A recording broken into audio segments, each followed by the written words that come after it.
The energy players will end up in Bitcoin. The tech players will end up in parts of the Bitcoin value chain. Think of Bitcoin as a value chain, an industry. The greatest investors in the world are going to be Bitcoin holders, because this is the greatest value play in the history of mankind, Dave. All right, Gary Cardone, welcome back to Bitcoin for Millennials. Good to see you, man. I'm thinking about the word patience a lot. So, despite the fundamental case for Bitcoin remaining, I think, super strong, hash rate is hitting all-time highs. Many people are fixated on short-term news, announcements about possible U.S. strategic reserves or not, comments from people like Scott Bessent. And, sometimes there's a dip, then there's a rally. People ask, hey, what's happening? But I think people should be more patient, right? Have the long-term case for Bitcoin in mind, and basically hone their craft, stack sets, and basically hodl. And I wanted to ask you, how do you personally build conviction for the long haul, or how have you done that with regards to Bitcoin? And what kind of advice would you share on cultivating this long-term thinking with the people listening? Well, the returns on this asset class, risk adjusted, are so spectacular. I really don't understand what the big rush is. And by the way, if you're 32, all you have to do is wait till you're 36. Seriously, it's 4 years. No one loses money if they hold Bitcoin at 4 years. If you would have bought Bitcoin's high, $69,000, $70,000 3 years ago, it is $115,000 on a $70,000 product 4 years ago, a decent return. We were talking about an investment that over 4 to 12 years will change your life. And without guessing, without having the risk of a CEO who's a great CEO, but he gets married to the wrong person, or he dies in an airplane crash, or who knows. But for the first time in my life, man, I can buy something that has no human error risk except me. I'm the risk here. I don't see another asset that's quite like this. And this speculation word, I have been able to do more research on this opportunity than most people are able to do on their career path. Think about it. You go join ExxonMobil. Are you speculating on your career opportunities? I think you're absolutely speculating. However, with Bitcoin, I can do a tremendous amount of research, much more research than I can do on a job or on a location in a town for buying a house. Or look, I don't need to convince anyone to buy Bitcoin. It's not my job. My job is not to convince a bunch of people to buy Bitcoin. My job is to buy as much Bitcoin as I can. And if my friends around me can figure out what's happening, then they too jump on the board. But I'm not an evangelist trying to get somebody to convert their whole life to Bitcoin. I choose not to miss opportunities when they're presented to me. And this one is a gift from the gods, man. Like, this is, I'm just not going to turn my nose to it. Yeah. It's been it's been great for 15 years. Why does anyone think it's going to start losing its pizzazz? I think the ability to change your mind or be just fluid in a sense in your beliefs is quite a personal trait that a lot of people are missing, maybe even without them actually knowing it, right? Yeah, I mean, look, my whole life I've been looking. I've been a bit of an adventurer and been hunting. I've been hunting these opportunities. And why do I hunt these opportunities? Because for whatever reason, when I left school, I was like, hey, I have to pay my way now. Like, I'm growing up now. I have to pay my way. I have to produce something. My dad's not here. My mommy's not here to take care of me. So, like, what am I going to do? So I've been hunting opportunities. People call it speculating, but if you think about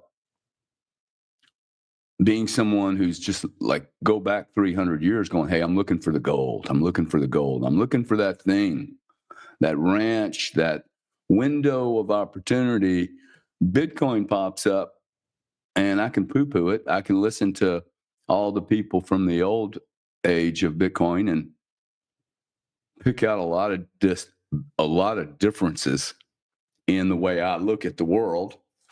I see the Bitcoin world and I immediately don't understand it because I'm applying my perspective that I grew up with from the analog age, the 20th century. Everything has this coloring on it from the 20th century. I have to learn what I don't really understand about the financial world I live in. Not the Bitcoin. Bitcoin is bloody easy, dude. It's the shit I'm holding on to from the old world. For instance, this hunting thing. Let's say you're a real estate guy and you've been buying real estate in Louisiana. You know real estate in Louisiana. Louisiana goes to shit in a handbasket because of a hurricane. Your speculating ability just got very limited. Okay, because you no longer know you don't know anything about Texas. You don't have any agents in your back pocket. You don't have friends. You don't know where the best zip codes are, much less Nebraska or Omaha or, my point is Bitcoin is consistent state to state, country to country, county to county, zip code to zip code. Real estate is not consistent anywhere. Neighborhoods with 3 zip code numbers different, postcode differences, it's massively different, right? So the point I'm trying to make is, why do I look at real estate or gold mining or oil production and go, wow, look at these guys, they're speculating. And then I look at Bitcoin and go, wow, these guys are crazy. Yeah. Like, I used to know families that were known for working their asses off because they were looking for gold, just digging for it, dying in mines, right? I go digging Bitcoin and people think I'm crazy. In fact, they not only think I'm crazy, but they think I'm getting rich and doing nothing. But you know what I'm doing? I'm holding on to the gold, dude. That's all I'm doing. My job is to protect the Bitcoin and to keep getting as much as possible. And then one day the world wakes up and goes, oh, wow, we're not pushing stone wheels down the 405 highway anymore. Gosh, we actually now are going more than 10 miles an hour on these roads. We're now doing 100 miles an hour. And we cannot allow that stone wheel that weighs 300 tons to go down the highway. It's going to cause some destruction. Well, what is the 300-ton wheel? It's the legacy business, man. It's all these companies that have done deals with other companies to solve a problem that happened in 1990, and they partnership up, they get married to solve Bank of America hires First Data to do some processing for it. And then 25 years later, they try to unwind that relationship. Dude, it takes 10 years to unwind the relationship. This is why legacy is going to get buried in the digital world, because they are going to have to divorce themselves of all these partnerships that at one time served a purpose. It served a purpose to solve a problem, and that problem has either mutated, changed, or is no longer even there. The problem itself is the partnership, because it's not fluid. It can't move. Bitcoin, you see how fast things are moving now. I mean, we have a miner who went up 60% in 3 days. A miner went up 60% in 3 days because Google walks in and invests 8% of the company. Google, this is happening now. Google getting into the AI mining business, right? And they're all coming, dude. The energy players will end up in Bitcoin. The tech players will end up in parts of the Bitcoin value chain. Think of Bitcoin as a value chain, an industry. Whether they're going into mining, finance, whether they're going buying, what am I doing? I'm effectively buying the gold in the mine without needing a toothpick or a shovel. That's pretty cool, dude. Yeah. Bitcoin custody is evolving, and OnRamp is leading this change with multi-institution custody, eliminating single points of failure. Instead of relying on one institution, OnRamp secures your Bitcoin in a cold storage multi-sig vault backed by 3 independent custodians, where no single party can move your funds alone, providing an unprecedented level of security. Your assets are protected by a 100 million Lloyd's of London insurance policy, with all transactions fully auditable on-chain and only executed at your direction. This means complete transparency and control over your assets at all time. Beyond custody, OnRamp provides comprehensive Bitcoin services that include trading, lending, inheritance planning, and IRAs. You can view them as your private Bitcoin banking partner tailored to your wealth preservation goals. Whether you're new to Bitcoin or an experienced holder, OnRamp's approach helps you secure your generational wealth with unmatched security and peace of mind. You can sign up at onrampbitcoin.com and use code BRAM, that's BRAM, to receive $150 in Bitcoin after your first deposit. If you first want to learn more, you can also book a free consultation via their website to speak with one of their Bitcoin custody experts. Tell them you came through me, and they'll take extra good care of you. My American friends, I've got something for you. If you're into Bitcoin, you want to grow your stack in any way possible. What if you could do it effortlessly just by spending your fiat? The Gemini Bitcoin credit card is designed to help you do just that by giving you instant Bitcoin rewards on every purchase. Just use it like any other credit card and earn back up to 4% on transportation, 3% on dining, 2% on groceries, and 1% on everything else. There are no annual fees for this card and no exchange fees to receive your Bitcoin rewards. Sign up to get your limited edition Bitcoin Orange credit card and earn a $200 Bitcoin bonus when you spend $3,000 in the first 90 days. You can find more information and terms in the description below, or go to gemini.com/Bram to sign up today and start stacking effortlessly. That's gemini.com/Bram. Yeah. I've skipped the picks and shovels. I've literally just been able to buy the gold. Yeah.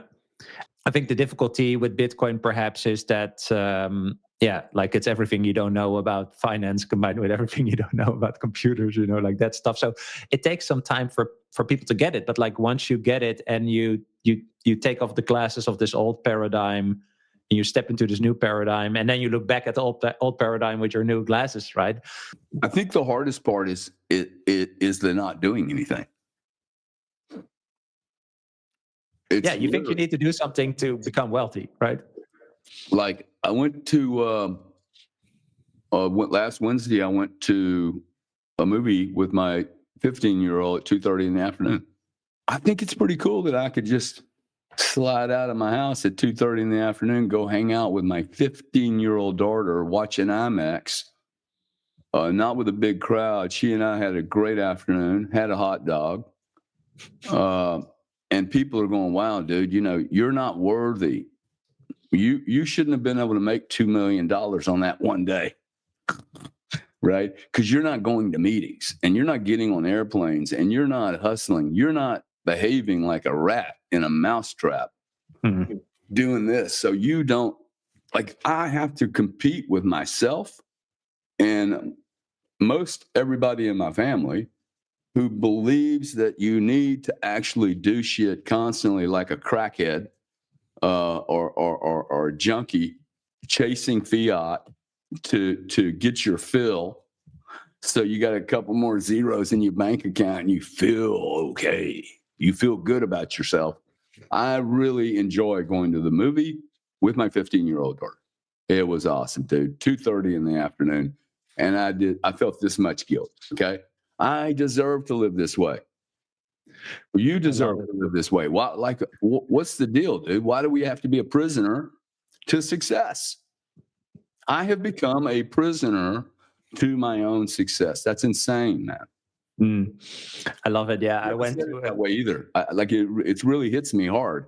Somebody in the thing says, "Hey, is your stuff that I'm doing with IM related to Bitcoin?" Most certainly it is.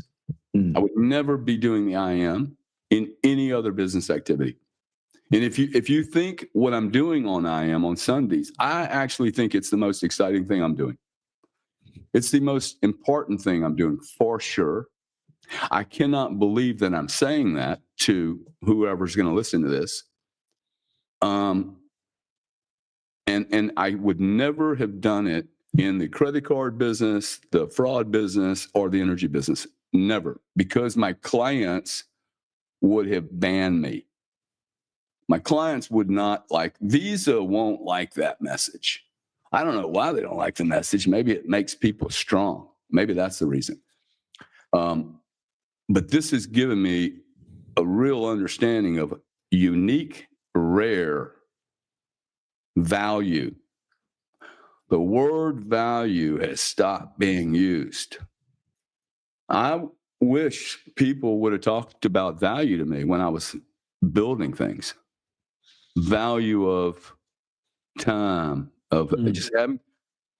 I started this book this weekend, man. I'm reading. Which one? I don't see it. It's you're centered in the. This is the power. Yeah. A heavy book, dude. And it talks. It really speaks to identities and labels and titles, and how they. I'm not a rich guy. I don't want to be known as that guy, dude. I want to. Hey, that's Gary. It's not, oh, Gary's the energy guy. When I was 38 years old, it was very clear to me, oh man, dude, you're kicking it, dude. You're kicking it on all 12 cylinders. And I'm like, yeah, but I'm not having fun anymore. And I really, why am I still here? Why am I still doing this job? I was the CEO of 600 people in London. And I'm like, I'm here because it feels good, man. I like ExxonMobil calling me going, hey, how much can I buy from you this year? Ooh, ExxonMobil is calling little Gary Cardone. My ego was getting so jacked up. I'm sitting in the back of a car being driven somewhere. And I'm like, my God, dude, the only reason I'm here, I'm making $7 million a year, and my ego. That's the only reason I'm here. I'm not having fun. I don't like this anymore. I had to admit that to myself. Many people were like, do not disconnect yourself from a business you put 30 years into. I'm like, I don't like it anymore. It's not interesting to me. I figured the game out. I cut my loss. I didn't cut my losses. I sold all my stock and I burned the bridge to that world because I didn't want to be a one industry player. I thought, hey, I think I can learn some other things. And this has led me to having an open mind about opportunities that you call speculating. I look at it and go, I've been hunting. See, if I wouldn't have disconnected myself from the energy business, I knew so much about it, still do. I mean, I'm probably one of 300, 200 energy experts in the world that really, really understands the macro picture of energy, how to do it, who's doing it, when they're doing it, how much it costs to do it, all the hedges put in between countries. Fascinating industry to learn in. But if I would have held on to all that, I would be a very, very poor man. Why? Because I put all my energy into one industry, and these industries have cycles. I believe I have a cycle that every 7 to 12 years, 7 to 12, it's a very magical period. I don't have any science on this, but for me, 7 to 12 years, I begin doing really bizarre things. My friends immediately change in this cycle. I need to actually clean my friends up. Every 7 to 10 years, I'm a different human being, dude. Every cell in my body, every 7 years has been completely transformed. Every cell. So how is it that I'm still holding on to my friends from 28 when I'm 48? Now, I may have 1 or 2 friends that are consistent, but I think I'm going to need people like you in my life to keep me fresh, dude. And by bouncing around these industries, I'm a smart guy, okay? All I have to do is learn the difference between, hey, I'm not calculating in inches anymore. I'm going to have to learn how to do metric, okay? And that is literally the difference in a business is the nomenclature. Yeah. It's the nomenclature. Once you realize, oh, wow, it's just words. Every business is literally the same. And it's the words that make it different. And the words are made up by a bunch of guys on Wall Street. I have a few thoughts here. I love what you mentioned about going to the theater. I a few weeks ago, I went to like a Lego museum with my son on like a Friday morning, and we were alone. We were like fully alone, and he was like, "Where is everyone?" And I said, "Not everyone can do this, but we can be together here." And then we looked at the Lego stuff, and then we played Lego, I don't know, for like 2.5 hours or something. But You'll never forget that, dude. Yeah. You'll never forget that. Yeah, it's amazing we can do that. But also, it is true Bitcoin that I actually discovered what I really thought about money being time. Like, I always used money as something to buy time, to have time and space to explore something that I was curious about, like another venture or idea, or a job along the way, right? And but actually, when I got into Bitcoin and I put on these new glasses and I looked back, I was like, oh, this is how I approached money. But I never really understood that before I understood Bitcoin and this connection to, your finite time in life and the finite energy you can expend, like that analogy basically. And so yeah, I have a few thoughts, or like a question, because there was a question from X that someone wanted to ask you: what advice can you give to moderately successful Bitcoin investors who still feel stuck in the rat race? I think, well, that's a great bridge from what you just said, right? But maybe from your own point of view, like how do you now look back at perhaps how conscious you were when you were operating the business and thinking you were cool, and now looking back at that being like, that wasn't me, or I changed, right? And maybe one last note, that the change part, when you were talking about that made me think about, there's this whole idea of the 7-year cycles of life. I don't know if you ever looked at that, right? But that is actually every 7 years. So like from 28 to 35, 35, 42, and so on. So perhaps that is something that you are also familiar with. But that's the first thing that I thought about, right? Like that it is logical that you progress to a certain degree, also based on your experiences and new understandings and interests. Well, yeah. So listen, when I was leaving college, the message was, hey, go get into an industry and become really good at it. That was really bad information. That is what most people did. I did go get into an industry, but I was smart enough to go, hey, I don't have to live in this industry forever. And appreciate that, like these guys that talk about Bitcoin, hey, I'll never sell. That is not me. I will sell my Bitcoin one day, because this cycle will be over. Like you and I were talking last week, I don't have any interest in being a Bitcoin infomercial or a speaker, or, I will not talk about Bitcoin in 3 years the way I'm talking about it today. There won't be much to talk about. This will be so embedded in the system. It's either going to be, oh, wow, that guy's a cotillionaire, or he's not. The guy that's going to get hurt is the guy that avoided Bitcoin, tipped his toe in. Like I was with a guy last night. He's got 3 kids. He makes $3 million a year. He's getting ready to buy a house. I said, bro, why are you doing that, man? He said, well, I have Bitcoin. And I said, well, you don't have enough Bitcoin. Like, I don't know how you could possibly have enough Bitcoin right now. Right at this point, like, he's 30 years old, dude. I'm looking at him going, bro, when you're 40, he's got to think, he said he had 10 or 20, maybe 90 Bitcoin. And I think it's a mistake if you have 90 Bitcoin, which is awesome, okay? But like, don't get rid of it. Keep stacking it. I don't know why people stop. Not right now, you don't stop. Everybody and their brother's getting ready to buy this stuff. So what is money? Money is power, man. Let's be honest. He who has the power wins the game.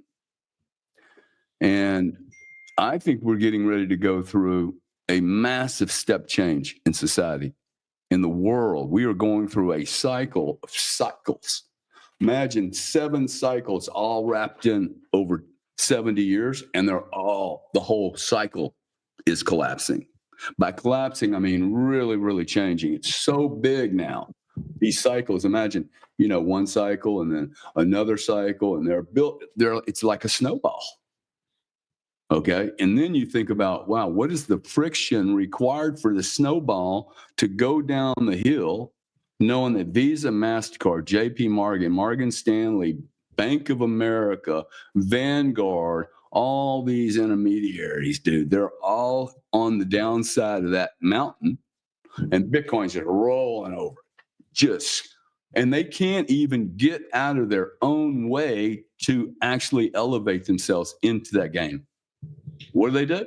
They start buying the entire industry, dude. Google buys Wolf, right? The miner. You're going to see Google, Meta. You will see every tech player and every energy player in the entire Bitcoin value chain. The whole thing, okay? And if you're people that listen to people like me, and you wonder why we're so jacked up and excited, there must be a reason. There must be a reason, man, because like I don't know anyone that's gotten this right yet.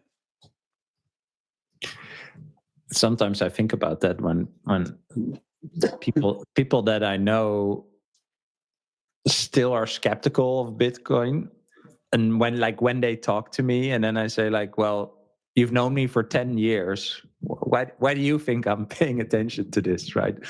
But I think that is such an interesting tension in a sense, right? Because they know me. They know I'm a diligent person who investigates, is risk averse, minds his time, right? Like I'm very diligent with my time, but still they are not like, holy, what the fuck is he doing? You know what I mean? Like maybe I should pay attention to that. And I think that is also how they say, like, I don't know, something that keeps on intriguing me while at the same time all this stuff is happening, right? I saw you talked about the 1 million price point and people having all these different types of models, but there are so many catalysts and things happening in macro right now. A lot of things happening parallel but also converging, right? Can you maybe share a bit about that, like how now that you put on these Bitcoin glasses and you're looking back basically at the old paradigm, what is happening there, and what are you taking serious? I think the most serious thing that I'm paying attention to is just the geopolitical fragmentation and change that has occurred in the last year. A year ago, before Trump got in office, we were still kind of pretending like we were going to be globalists. That's not going to happen now. We're going to have 4 or 5 macro marketplaces, what I call a poly market, multiple markets. There's good news and there's bad news. Bad news is there's going to be some really big companies that are centralized. You probably won't be able to compete in a global marketplace with 5 markets if you're not monsters, big players.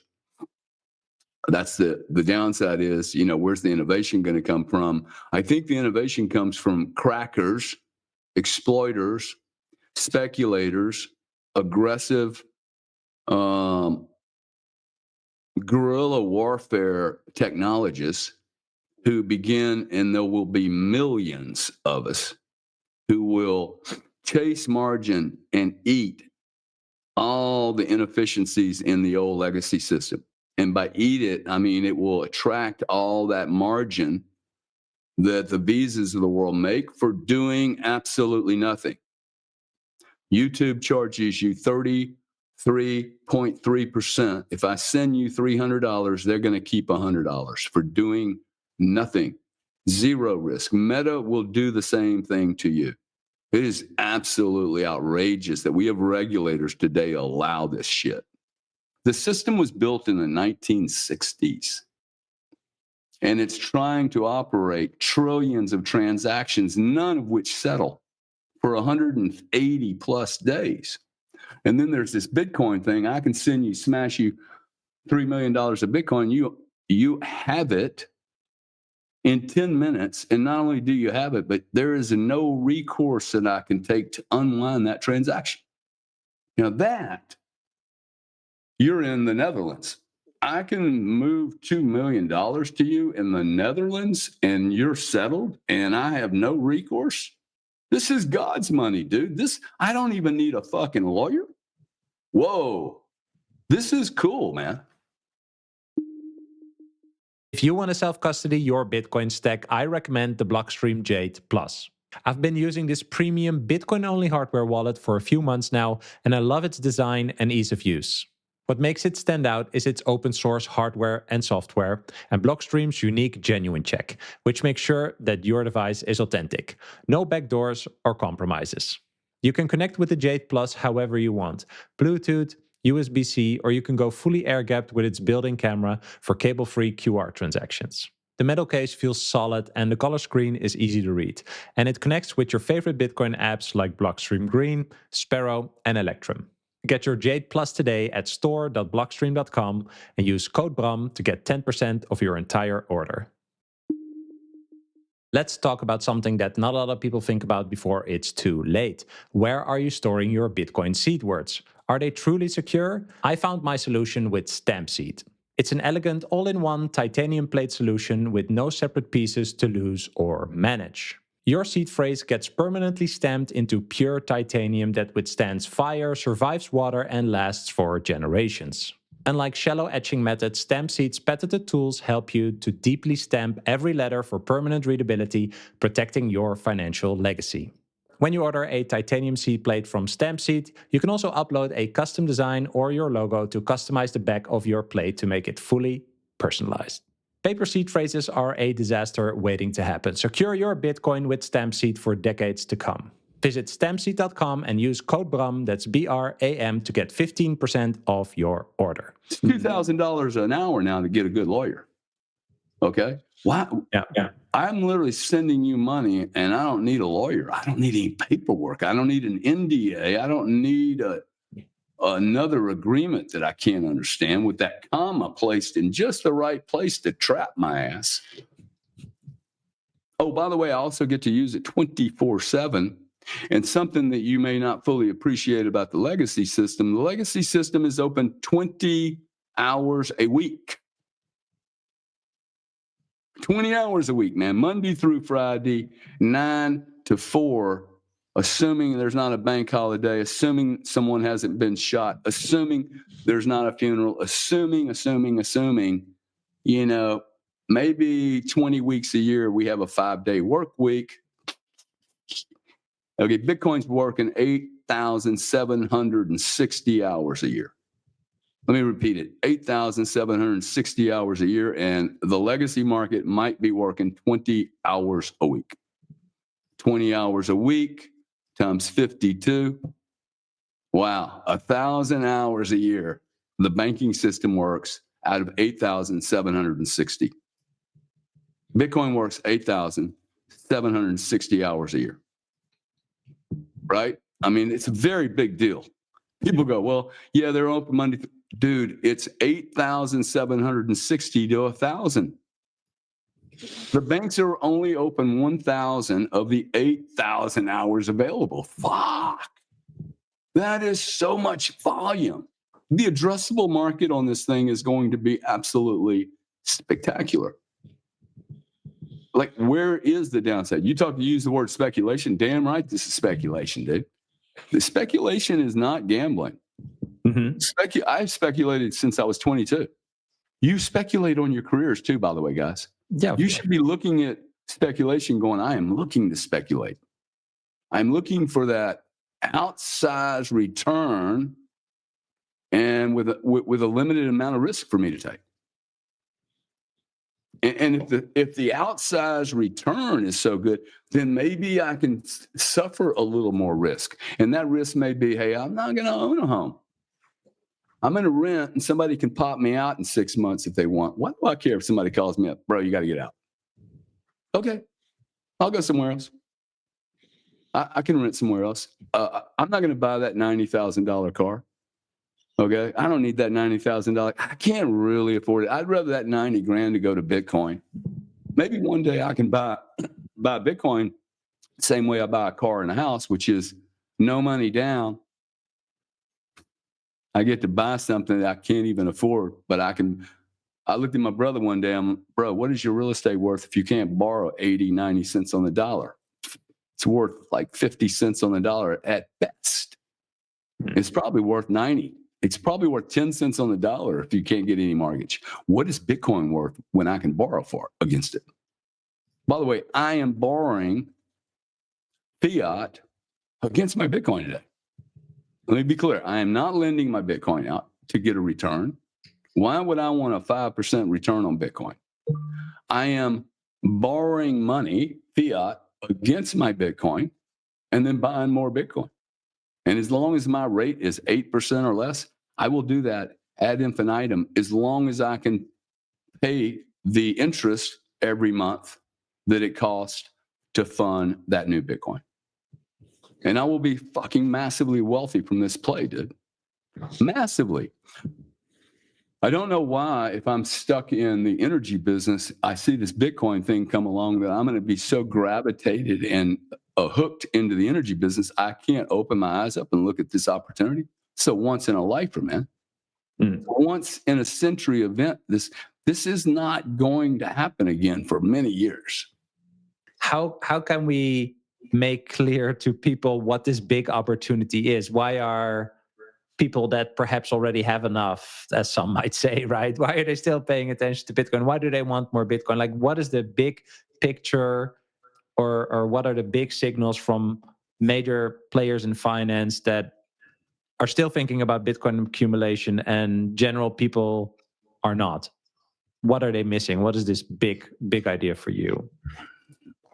Well, look, man, I bought gold at $1,100 15 years ago, and nobody was doing that. They were like, "Gold, why are you doing?" People are buying real estate and doing all kinds of things. Gold and silver are doing things they haven't done in decades. If you don't see that, then I could see how you could not understand Bitcoin. But most people don't understand finance at all, money or opportunities. I think one of the things that you're saying is, guys like me, you're probably sitting there going, hey, I mean, I'll see some of these comments like, hey, why does that guy need more Bitcoin? Why do people buy 30 Rolex watches? I don't know. Okay, but I have the right to. Nobody's stopping me. There's a limited supply of 21 million. 3 or 4 are gone. But we don't even address this market correctly. We say the market's $2.5 trillion in size. It's like, bro, then it's mispriced because y'all are assuming there's 21 million Bitcoin. And there's not. There's 17 at best. So 17 divided into 2.5 trillion is not 115 grand. It's 140 or 50 grand. See, if I told you, hey, in your country, you have your oil price is $68. Okay, but in reality, you know and I know that there's not really 10 million barrels in the Netherlands. There's only 7 million. There's only 7 million, but all the economists are going, no, we have 10. But there's only 7. You know there's only 7. Is the addressable market 65 times 10 million barrels, or is it some other number times 6 or 7 million barrels? Yeah. Because you have literally misunderstood the base volume. So why am I doing this? I'm doing this because this is the best opportunity I've ever seen in my life. I'm literally, just because I'm 67, why wouldn't I take advantage of this thing? Yeah. This is 86, 90% of my liquid net worth. And it's still liquid net worth. It's still not the majority of my worth. And it should be. Like, if I could smash 86% into Bitcoin, my total worth, real estate, private equity, all the stuff that I've done over the years, I would take a 20% discount on everything I own. Maybe more, man. Maybe more, right? And why would I do that? I think the dollars that are coming into me every month from distributions are worth nothing.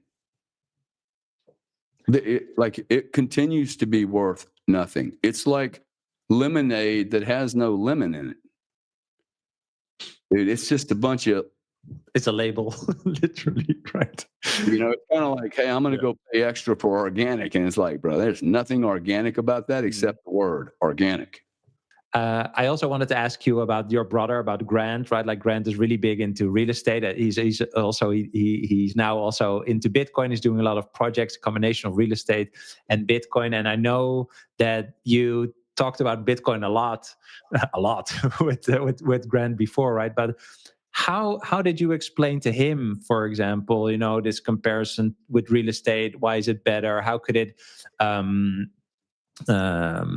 amplify your business, etc.? Because I think it's kind of similar also to what you talked about in the energy business, right? Like if you just have an idea about what the world looks like, you're just going to dismiss Bitcoin based upon whatever your preconceptions or beliefs are. And I'm just seeing that in the chat, so I had to think about it's the same for real estate, for example. Just people that are very decisive on what they think, I think will totally miss this if they don't open up their curiosity or their almost zero-sum game beliefs, nihilistic beliefs. It's all going to shit anyway, or why would I pay attention? Something like that. Yeah.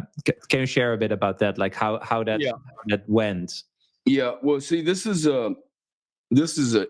think this is the trap I'm talking about. Someone that gets into an industry and they can't look outside their industry. Mm-hmm. They're so focused on what they do, they miss a new opportunity. And I think the important thing for the audience is not so much what these actors are doing, but how they're coming into the market, their initial reaction to this market, how they maybe acquired or were given their first Bitcoin. I say if you were given Bitcoin, you're not yet a Bitcoiner. You need to spend your own money on Bitcoin. And then you start looking at Bitcoin differently. In the case of my brother, he got some Bitcoin back in 16 or something, 100 Bitcoin for a speaking engagement. And now it's worth a lot of money. It probably got his attention. I'm 5 years deep into this now. And again, I say my job is not to make legacy players drink the Bitcoin Kool-Aid. I don't really care if my brother buys Bitcoin or not. I mean, I want it for his family. But one, he's already wealthy. The risk to the wealthy is that they're so comfortable they don't see this. In my case, it's a game for me. Okay, like I don't need this, but it's a game, and it's what I do I am a hunter. Okay, the cool thing about business is that you can do it your entire life. It's a game. It's like playing chess. And I have this game now that for the first time in my life with an accent like this, not going to a great school, I get to go to the biggest game on planet Earth that nobody knows about yet, dude. You and I would never have met you. I see some comments in here and talking about morality and stuff. Dude, there is no morality in any business. I've been in 5 of them.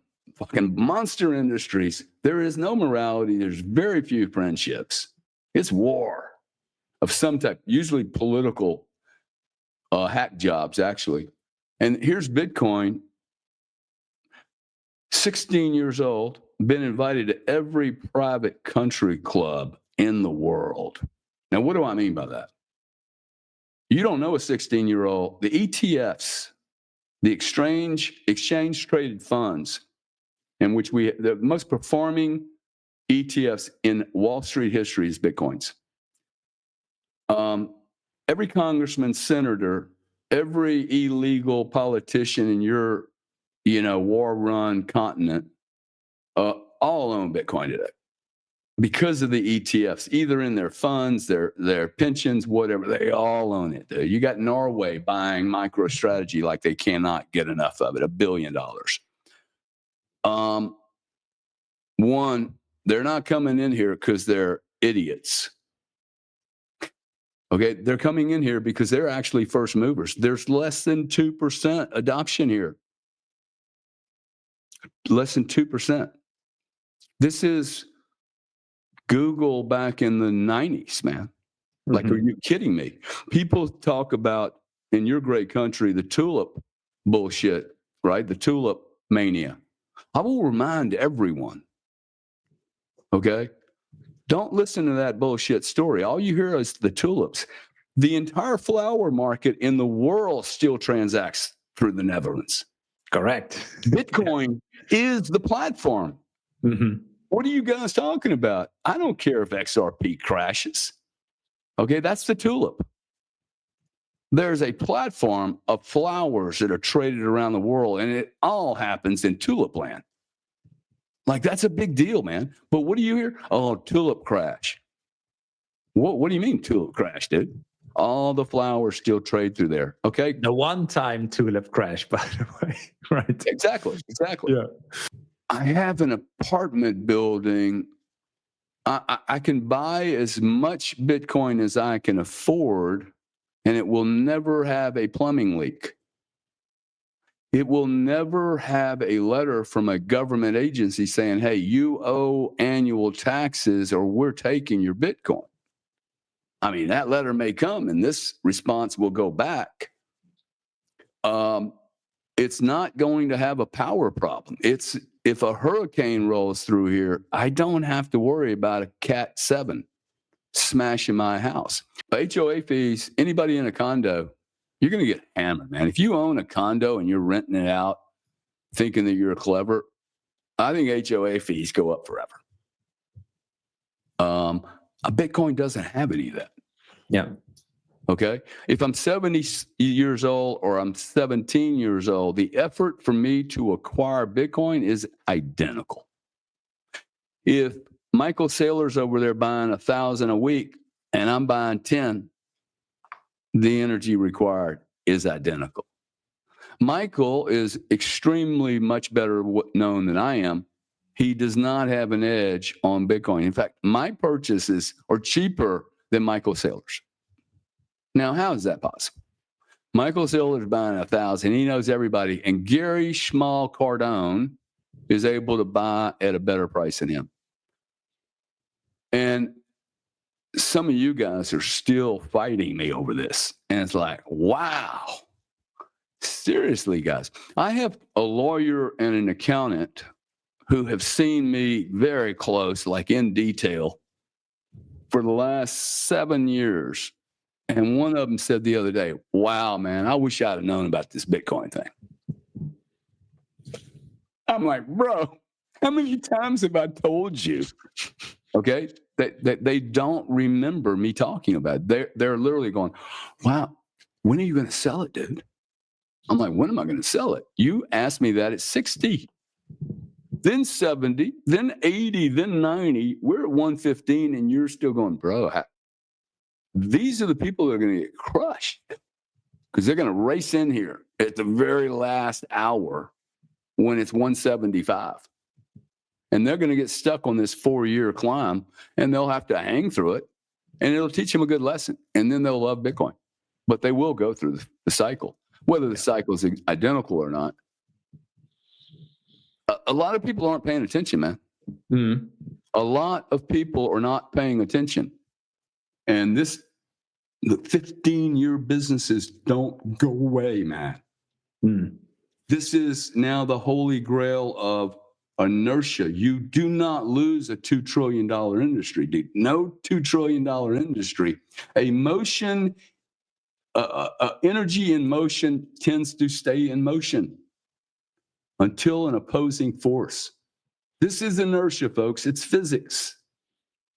It is not like I don't have to be that smart, man. I don't know why Gary's really smart. No, I'm not, dude. This is really basic. A motion in motion tends to stay in motion. Bitcoin's been going up 16 years, invited to every country club on planet Earth, every one of them. Never in history, dude. I have never been invited to all the country clubs, much less at 15. Yeah. This is the stallion, okay? This is a thoroughbred Imagine you betting against a 16-year-old thoroughbred that's competing against 60-year-old horses, all cobbled together, dude. They got iron on them. It's like the old days in the swords when they were doing the two guys go out. Yeah. The jousting. The jousting, like, bro, it's such kinetic warfare, and the waste they're carrying. These Bank of America will not survive this. Not in its form. Barclays will die, dude. Barclays, if you go listen to the CEO of Barclays, we're a 420-year-old banking dynasty. We've raped everybody on the planet forever. That is not a good commercial. I'm 430-year-old dinosaur. Yeah. They don't even know who they are, dude, or what they do. I think they do not know what their core business is. That's amazing. Barclays, 420-year-old bank, cannot define what its core activity is. I translate that to this is your opportunity, right? You either see it or you don't. We have time. What does Satoshi say? I don't have time to explain it to you, right? Like you either get it or you don't. I think that was a great ender. Thanks so much for sharing. I'm grateful for your time and for this conversation. It was I think a nice just exchange of thoughts, and I hope people found it valuable. And thank you, man. I appreciate you. Thanks. Thank you, buddy. Great way to start the week. You guys be awesome. I hope you enjoyed this episode. If you did, you can click here to find more just like it, and click here to find all Bitcoin for Millennials podcast episodes. Also, please like this video if you want to help shine a light on the message of Bitcoin, and subscribe to my channel to stay connected. I hope to see you for our next episode. Bye.